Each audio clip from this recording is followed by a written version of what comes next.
One of the recommendations of national dialogue stipulates that the two principals should step down, they should not run for elections.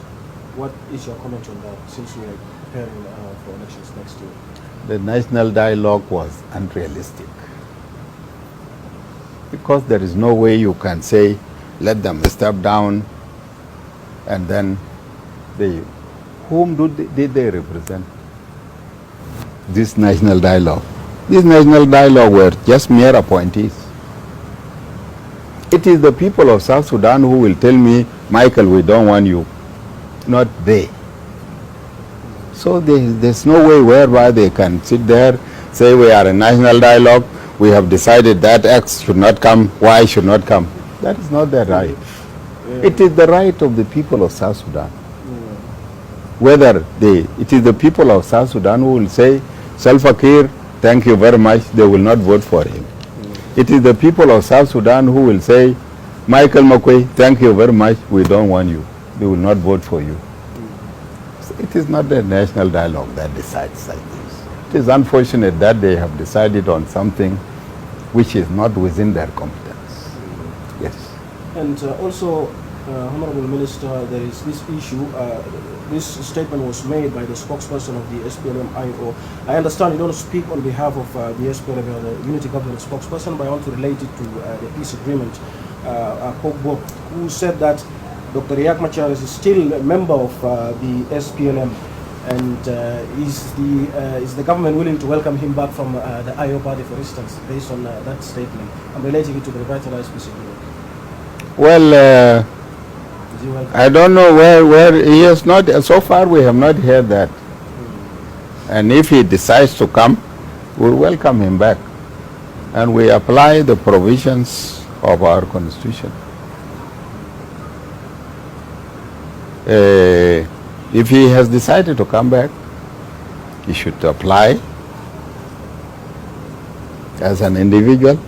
There is no question of a group coming or a party coming, joining us. If he has decided to come, he is free. We welcome him.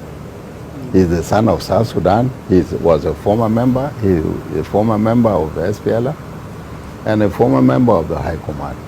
We welcome him back. But what we will do is that we will apply the provisions of our constitution, which says, if you are coming as a member, if you are coming to the party, to the SPLM, as a member from a different party, from a different party,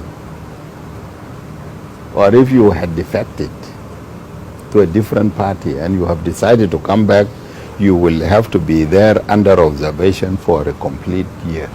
12 months, Observation? Yes. Because you may decide to stray again. And if you are coming from a no party, then you are given 6 months within which you can exercise all your rights.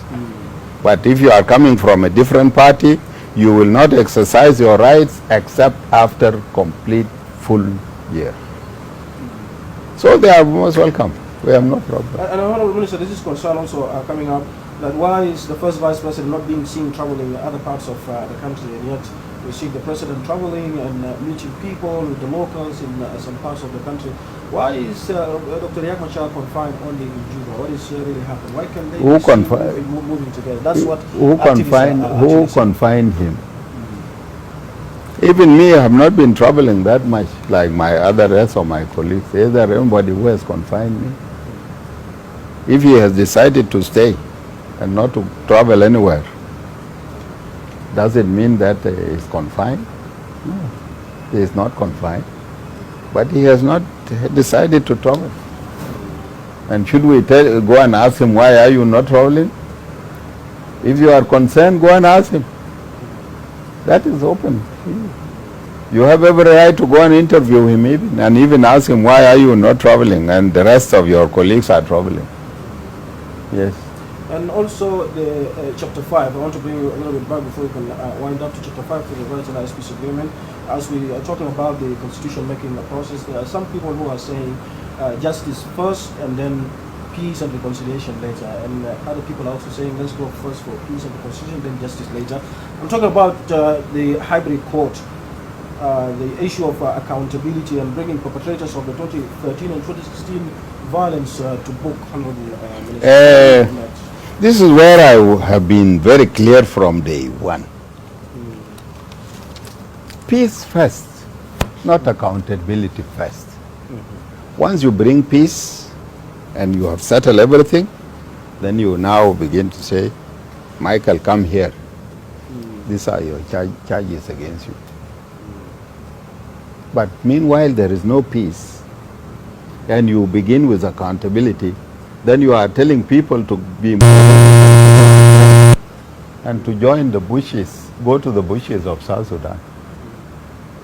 I have been saying this, and I said it to the former Secretary General Ban Ki-moon when he came to South Sudan here, and he said, you people of South Sudan, you better hurry up with the formation of the hybrid court, because we have already allocated a sum of $5 million for the hybrid court. I said, Mr. Secretary General, are you for peace or accountability? He said, why are you asking that question? I said, you are putting the cart before the horse. Because first thing you must do is to ensure that, make sure that there is peace, and that peace prevails in your country. And that you don't give up, you don't create rooms for others to defect. It is after having attained the necessary peace that you begin to make people accountable for their deeds. But you cannot make them accountable before you attain peace. So peace comes first, not the hybrid court. So if the country goes for election, the peace agreement ends. That will be it is not ending, because there are some, even the security arrangements, the reorganization of the unified forces is a process that will take place after elections. So there are some provisions of the agreement that will continue. As it is now in the CPA, we have some provisions of the CPA which are up to now continuing. They are not yet implemented. So they will be implemented by the elected government? By the elected government.